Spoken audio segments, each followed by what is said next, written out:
Welcome to the Salt Strong Podcast, disrupting fishing entertainment as you know it. Prepare to laugh. Prepare to get to know fishing legends in a whole new and unfiltered way. And on occasion, you might even learn a thing or two about fishing.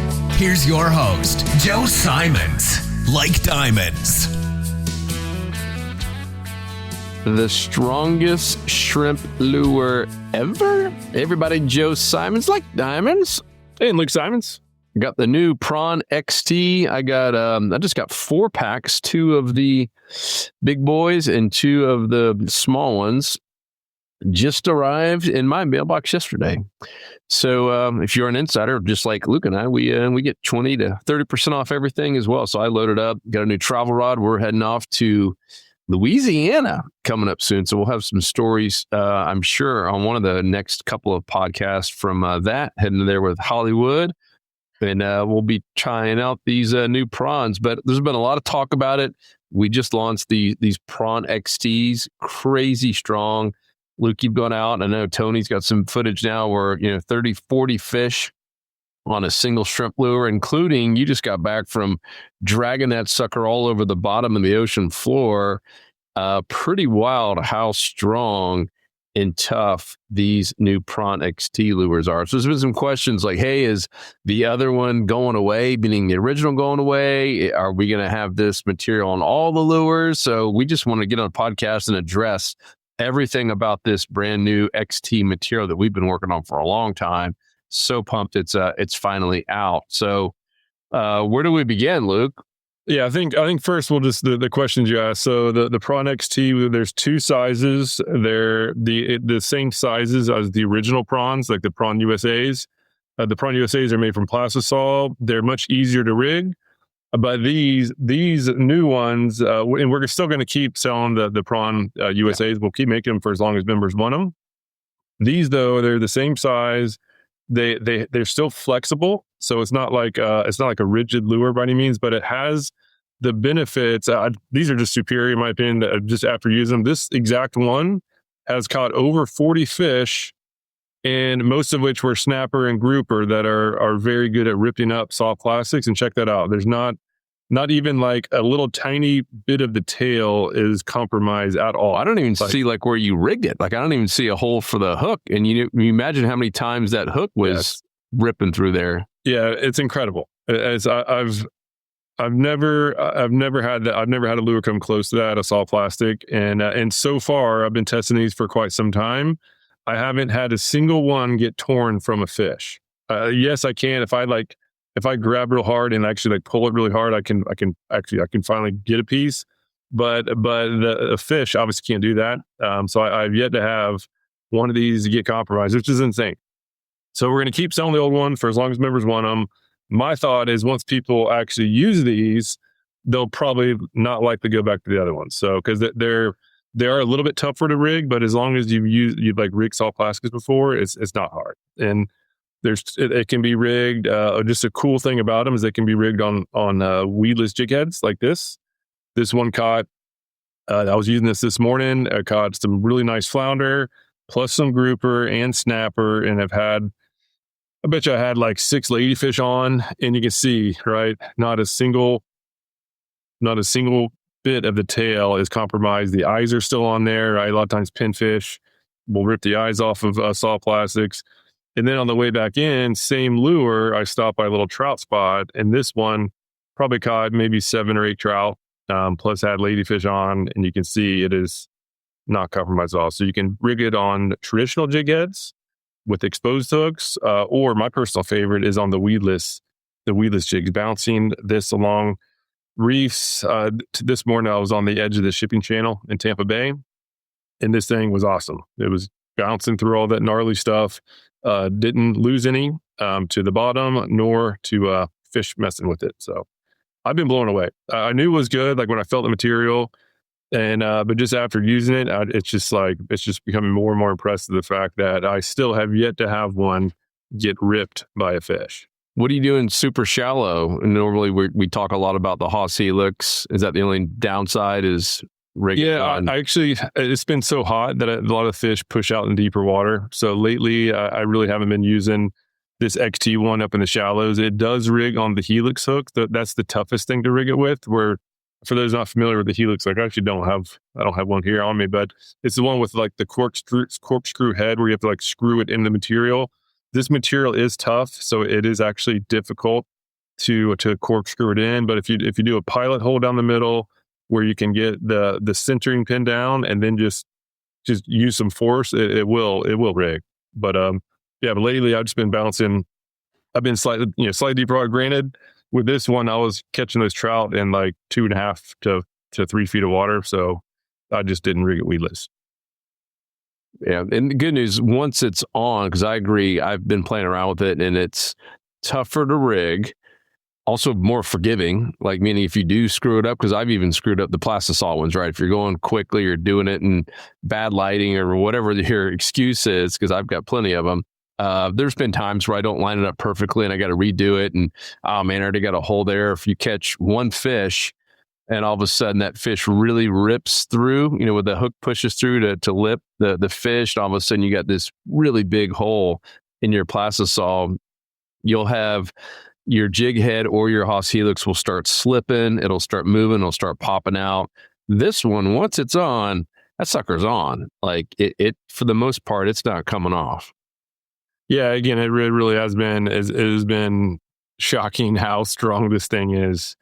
And that's I'll be going to Charlotte Harbor this weekend, and I'm gonna put it to the test to see how many fish you're gonna catch with it. And I'll be doing a lot of shallow water fishing. So a friend of mine his son's turning 11, so we're gonna take him out and get him on some fish. We'll be drifting a lot of trout flats, and the puffer fish is the one that might be able to take a bit out of it. Ask you, yep. I have been using it in shallows where there's puffers. I haven't visually seen one hit it yet, so I can't say for certain that it is puffer proof, but so far it has not been compromised. And again, I'll be spending a lot of time in puffer zones this weekend, so that'll be interesting. But even if a puffer does get it, that's a kind of expected.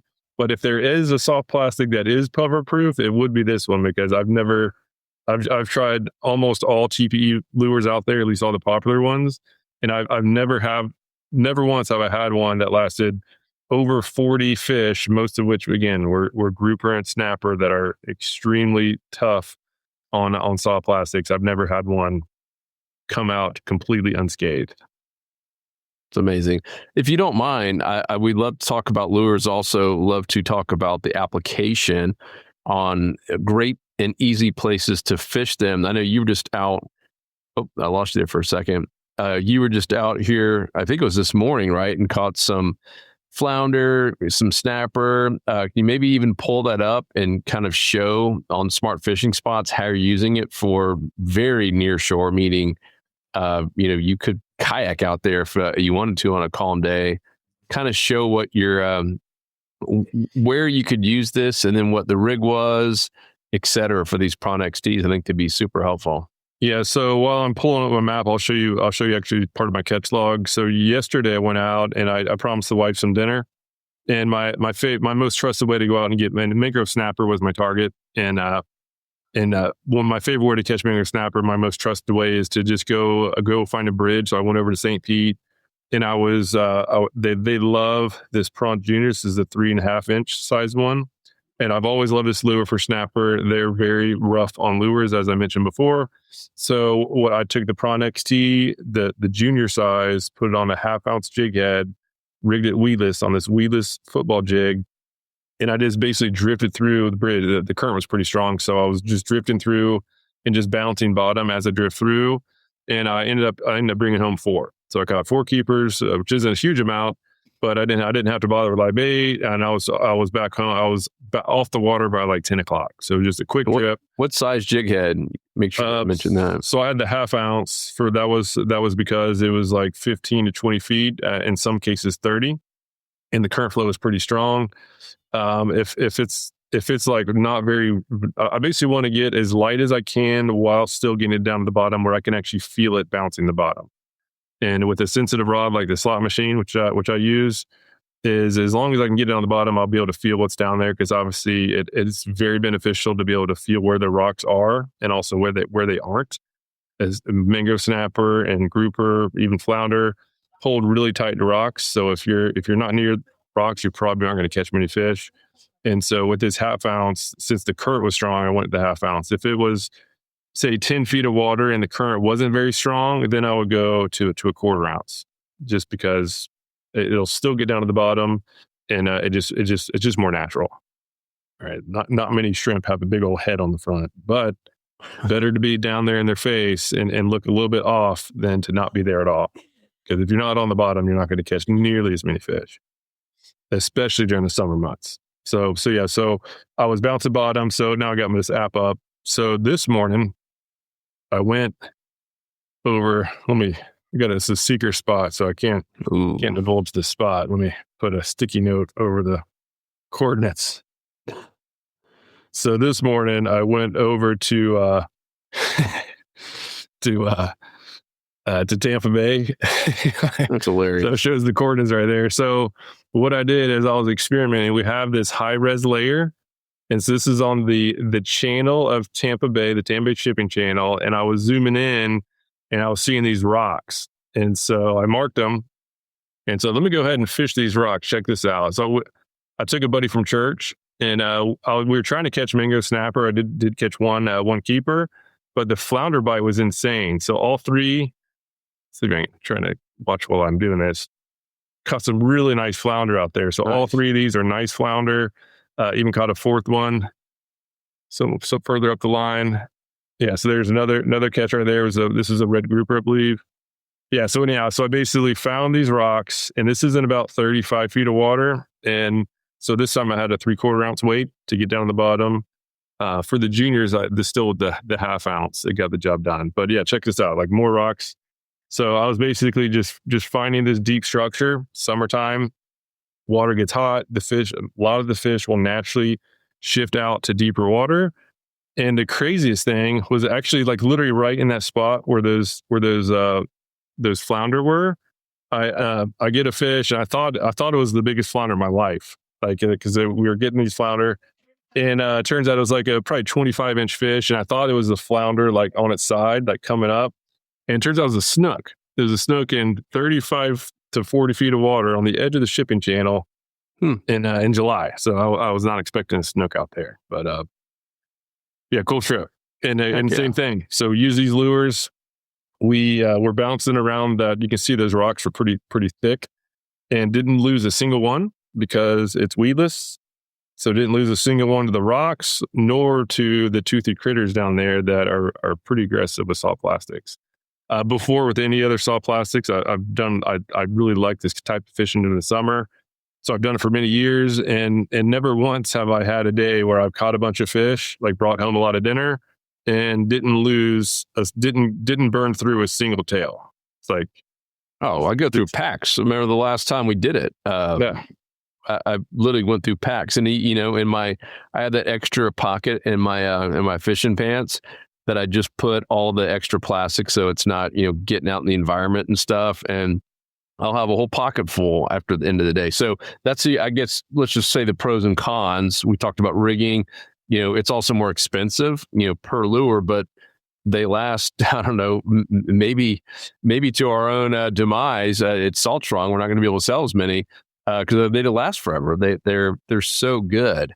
And you can only get them at fishstrong.com too. If you're listening and saying, where do I get these? At fishstrong.com, get them while we still got them in. They are selling incredibly fast. And Luke's right. Once you use them, and once you just kind of get used to rigging a couple times, you're like, all right, this thing's the real deal. Yeah, they cost more, so they are more expensive. But the cost, I haven't done the exact math. I think it's like $7.99 for 5 versus maybe I think it's $9 something for 4. So maybe let's say it's, you can say we'll just go aggressive because I don't want to give bad math. We'll say it's 45% more expensive. Seems bad up front, but it is like 100 times stronger as far as longevity. So that's why I think over time I think most members will gravitate to this new material. Yeah, they are the 3-pack for the big ones and 4 for the small ones. Yep. Just FYI's. And then, okay, so that's all at fishstrong.com. Insider members save 20% or more. What about the app? That was the shade relief and the 4K? Yeah, so that shade relief, that is reserved for members. And so, yeah, that's part of the Smart Fishing app. So members get this app complimentary. It's something that we built for inshore saltwater fishermen specifically. This isn't something that was designed. I know there's a really big app out there designed, but the owners like live in Europe somewhere, and it's more for bass fishing. But this is specifically for saltwater fishing. It has even the catch log. So all I do is I upload my pictures, and it puts in the species, puts in the picture plus the tide chart, and even pulls in the weather. So I can even go back to, if you're not a member yet and you join, you can go back like 5 years or whatever to your phone, upload the pictures, and you can have your catch log, and you can filter it by tide cycle, by month. And this can be compounded, the right term. So they can be combined. So you can do by any specific month. Also include the tide cycle, incoming, outgoing, or slack. It can even do the tide height. If you like me, love saltwater fishing, you can say, hey, like where did I catch my fish in the month of August on a negative tide, right? So like tide level 0 or less, and it'll literally show you just those pins from that exact situation. Pretty awesome. So you can have an amazing catch log. And then, of course, we have the smart spots that literally shows the zones where fish are most likely going to be. That's all that stuff is reserved for members. We do have some cool maps. Like for non-members, you actually can see some good satellite imagery. But this the more complex stuff and really the most helpful stuff is, of course, reserved for the paying customers. That's right. Well, cool. I didn't have anything else. I really just wanted to do this podcast, a shorter one, to talk about these shrimp, or prawns. There's been a ton of questions about it, a ton of excitement, and I just wanted to go here and kind of talk through all of it because there's been a bunch of stuff. So, and obviously share a tip on a great way to use them inshore. Yeah. So especially now, find that deep structure, bounce these things along the bottom, rig them weedless. It's a huge benefit to be weedless. And that you can really rig these on most jig heads. These ones from Haas, this is the Haas football jig. It has a couple advantages. Number one is these hooks are very strong. If you use a lot of freshwater companies make hooks similar to this, but the wire on the hooks are pretty thin. They're designed for bass. Fine for like normal size, like, trout, of course, of any size, and like slot size redfish. But if you hook into like a big cobia or snook or tarpon, those hooks can't handle it. These from Haas can. So I've caught overslot snook, reds, nice tarpon, nice cobia, and have yet to have one straighten out. So the football shape though has an advantage because when it hits the bottom with the football shape, it's less likely to start helicoptering or rolling over, which is just not natural. So it'll hit bottom, it'll stay put. This material does float, so that is kind of cool. But I don't recommend sitting in one spot for a long time. So let it hit bottom, pick it up, do it again, and as you're bouncing bottom, feel for rocks. When you feel the rocks, throw back there because there's likely going to be some predators. So yeah, I just can't. I've just been completely. I already love the prawn lures. And now that it has this strong material, like this is now going to be on my rod, like literally every trip, no matter what. At least one of my rods is going to have one of these. And like today, I had 4 rods, all of which had these puppies on there. They do have a rattle cavity as well. So yesterday I was actually doing a test rattles versus no rattles, and so they do have a rattle cavity right there, and on the backside there's the underbelly slot, and you just shove the rattle up in there, and it'll stay. And so far the rattle has a slight advantage, but it's I still caught some nice fish without it. So not essential. For people that want to go recreate this, so you got the Prawn XT and you have it rigged on this Haas weedless jig head, the football jig head. What pound, I assume you're using mono, what pound leader were you using? Yeah, so I was using today and yesterday, actually, I was using 30-pound mono leader for the leader line. And I would use, knowing that some of these rocks are pretty tall, like 3+ feet, some of them, and some of the ledges. So I went with about a little bit longer leader than usual. It was probably about 4 feet when I started. And I had to retie a couple times because the line was getting chafed. But again, so now it's probably 3 feet.